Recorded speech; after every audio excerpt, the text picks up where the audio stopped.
स्वामी प्रसाद मौर्य जी के पीछे। हाँ तो ये वो मैं भूल गया, मैं वही याद दिला दूं आपको। आपने कहा कि स्वामी प्रसाद मौर्य को आपने दोहराया कैसे, जो वीडियो आया। हाँ। देखिए मैं सोचता हूँ कि वो एक इतने पढ़े लिखे व्यक्ति हैं और कई बार भी वकालत किए हैं। नहीं, इसीलिए मैं कह रहा हूँ इतने पढ़ा लिखा व्यक्ति और इतने दिनों तक राजनीति में उसका हस्तक्षेप रहा हो, वो भी छोटे मोटे नहीं प्रमुख पदों पे रहा हो, उस व्यक्ति का ऐसा मानसिकता कि ये देखो आतंकवादी जा रहा है, वो हमको आतंकवादी कह दिया। मतलब हम भगवा वस्त्र पहने हम सनातन की बात कर दी तो आतंकवादी हो गए। उसने कहा कि आतंकवादी, तब मैंने कहा कि स्वामी जी समाजवादी पार्टी में भी बहुत अच्छे संत हैं जो कार्य करते हैं। समाजवादी पार्टी में ही भगवान श्री कृष्ण के वंशज, पारब्रह्म परमात्मा के वंशज जिनकी पार्टी है, वो भी काम करते हैं। तो उन्होंने तो कभी नहीं कहा होगा आपको कि रामचरितमानस फाड़ दो, जला दो, या तो उन्होंने कहा तब आप ऐसे कर रहे हो। तो आप मत किसी से बात करना, उनसे बोलना किसी धर्माचार्य को बैठाकर और उस पर चर्चा कर लो। लेकिन रोज आए दिन आप गाली देते हो, गलत बातें, इससे उखड़ पड़े वो मेरे ऊपर दौड़ पड़े, तो मेरे ऊपर दौड़ पड़े तो जय में मारा तय में मारो।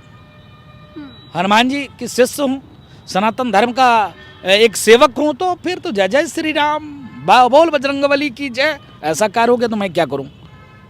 अगर इनसे उनको तकलीफ हुआ तो उनसे मेरा निवेदन है कि आप, पुनः मैं कहता हूँ, राजू दास को खूब गाली दीजिए, योगी जी को गाली दीजिए, मोदी जी को गाली दीजिए, भाजपा को गाली दीजिए, चलेगा। लेकिन आप भारत माँ को गाली दो, नहीं चलेगा। सनातन को गाली दो तो एकदम नहीं चलेगा। साधु संतों को आतंकवादी कहो तो एकदम ही नहीं चलेगा। जहाँ रामचरितमानस फाड़ने की बात की तो मैं तो हाथ तोड़ दूंगा, रामचरितमानस की जलाने की बात की तो सर धड़ से अलग कर दूंगा। ये तो कर दूंगा, ये तो पक्के कहता हूँ, डंके की चोट पे कहता हूँ, पूरे आपके चैनल पर होश और हवास में कहता हूँ, यह चीज कहना बंद कर दो, क्योंकि सनातन सबको गले लगाती है। मैंने आपको गले लगाया, इसका मतलब यह नहीं कि आप गाली दो, आपको नहीं अच्छा लगता आप मत मानिए। हम ये नहीं कहते कि आप मानो ही मानो, लेकिन आप मेरे साथ रहकर, मेरी ही थाली में खाकर मेरे थाली को फोड़ने का प्रयास करो, सनातन को गाली देने का प्रयास करो, तो ये नहीं चलेगा, नहीं चलेगा, नहीं चलेगा। बहन जी, आपकी नजर में भड़काऊ भाषण की परिभाषा क्या है?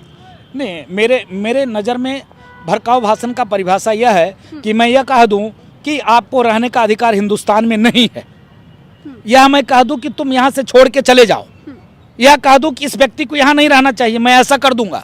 यह भड़काऊ भाषा का परिभाषा है। और यह परिभाषा नहीं है कि आप हिंदुस्तान में रहो और गांव जम्मू कश्मीर के बगल वाले स्टेट का, मैं नाम नहीं लेना चाहता, जम्मू कश्मीर के पीछे चले जाइए, आप उसकी बात करने लग जाओ, वो नहीं